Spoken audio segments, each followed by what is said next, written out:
சில பேருக்கு சிறுநீர் போகும்போது ஒரே எரிச்சலாக இருக்கும். இந்த சிறுநீர் போகும்போது எரிச்சல் வர்றதுக்கு காரணம் என்ன? சிறுநீர் பாதையில் தொற்று ஏற்பட்டிருக்கலாம். தண்ணீர் குறைவாக குடிப்பாங்க. ஒரு நாளைக்கு 1 லிட்டர் தண்ணியே கூட குடிக்க மாட்டாங்க. தண்ணீர் 3 லிட்டர் தண்ணியாவது குடிக்கணும். 60 கிலோ எடையுள்ள ஒரு சராசரி மனிதர். இவங்க ஒரு 1 லிட்டர் தண்ணி கூட குடிக்க மாட்டாங்க. இதனால யூரின் போகும்போது நமக்கு எரிச்சல் வரலாம்.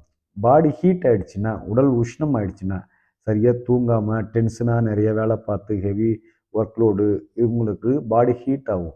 பாடி உஷ்ணம் அவர்களுக்கு இந்த சிறுநீர் பிரச்சனை வரலாம். அதாவது சிறுநீர் போகும்போது எரியலாம். காரமான மசாலா பொருட்கள் அதிகமாக சாப்பிட்றவங்களுக்கு இந்த பிரச்சனை வரலாம். பாலியல் தொற்று இதனால் கூட இது வரலாம். கிட்னியில் கல் இருக்கிறவங்களுக்கு சிறுநீர் பாதையில் சிறுநீர் போகும்போது எரிச்சல் வரலாம்.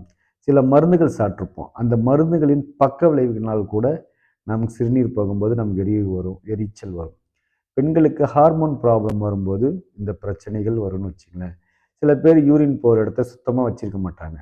பாத்ரூம் போனால் கழுவ மாட்டாங்க. அதனாலேயே நமக்கு சிறுநீர் தொற்று வரலாம். இதேமாரி காரணங்கள் நம்ம சிறுநீர் தொற்று வரலாம். அதாவது தொற்று மீன்ஸ் எரியலாம். சிறுநீர் போகும்போது நமக்கு சிறுநீர் போகும் இடத்துல எரியும். இதை நம்ம எப்படி கரெக்ட் பண்ணலாம்? நம்ம முன்னோர்கள் பண்டைய வழிமுறை என்னன்னு பார்த்தீங்கன்னா, தண்ணீர் குடிக்கணும். நம்ம மறுபடியும் சொல்றது அவ்வளோதான். அதுதான் தண்ணீர் குடிக்கணும், நிறையா குடிக்கணும். மோர் குடிக்கணும், இளநீர் குடிக்கலாம், நெல்லிக்காய் ஜூஸ் குடிக்கலாம், நெல்லிக்காய் தொக்கு செய்து சாப்பிடலாம், ஜீரகம் தண்ணி குடிக்கலாம். ஜீரகத்தை நல்லா வாணலில் போட்டு பொன்னிறமாக வறுத்து அதில் 2 சொம்பு தண்ணியை ஊற்றி அந்த தண்ணியை வடிகட்டி அந்த ஜீரகம் தண்ணியை நம்ம குடிக்கலாம். பார்லி கஞ்சி வச்சு நம்ம குடிப்பதனால் இந்த சிறுநீர் எரிச்சலிலிருந்து நம்ம தவிர்க்கலாம். வாழைத்தண்டு சாறு குடிப்பதன் மூலம் நம்ம இந்த சிறுநீர் எரிச்சலிருந்து நம்ம தப்பிக்கலாம். கொத்தமல்லி ஜூஸ் குடிக்கலாம். கொத்தமல்லியில் ஜூஸ் போட்டு குடிக்கலாம். நாம் அதிகம் தவிர்க்க வேண்டிய பொருட்கள் என்னவென்று பார்த்தால், காரமான புளிப்பான உணவுப் பொருட்களை நம்ம தவிர்க்கணும். குறிப்பாக காஃபி, டீ இதை தவிர்க்கணும். பால் சாப்பிட்லாம்.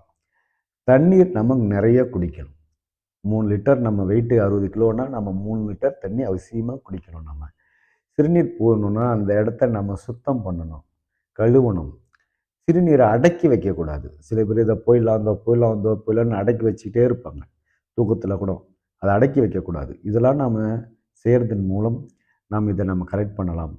இந்த வழிமுறைகளை நம்ம கடைப்பிடிச்சோன்னா நம்ம 3 to 4 நாளில் சிறுநீர் இந்த பிரச்சனையை சுத்தமாக விடுபட்டு வந்துவிடலாம். அப்படியும் நம்ம இந்த வழிமுறையெல்லாம் கடைப்பிடித்து நம் சிறுநீர் போகும்போது எரிச்சல் வருதா, நம்ம டாக்டரை பார்க்கணும். அதுதான் முறை. அதை பார்த்துட்டா நமக்கு இந்த பிரச்சனை வராது. நாம் இந்த சொல்லுகின்ற இந்த பண்டைய வழிமுறைகளில் 95% உங்களுக்கு சரியாயிடும். இது முடியாத பட்சத்தில் நீங்கள் மருத்துவரை பாருங்கள். அதை தவிர்த்து விட வேண்டாம் என்று கேட்டுக்கொள்கிறோம். நன்றி.